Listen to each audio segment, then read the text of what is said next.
Science perfection চ্যানেলে সকলকে স্বাগত। আজকে আমরা একটি গাণিতিক সমস্যার সমাধান করব।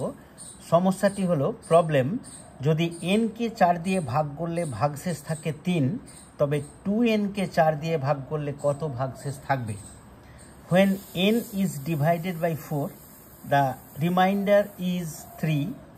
What is the remainder when 2n is divided by 4? সমাধান, সলিউশন। n কে 4 দিয়ে ভাগ করলে ভাগশেষ থাকে 3, অর্থাৎ 2n কে 4 দিয়ে ভাগ করলে ভাগশেষ হবে আগের ভাগশেষের দ্বিগুণ, অর্থাৎ 3 গুণিতক 2 = 6।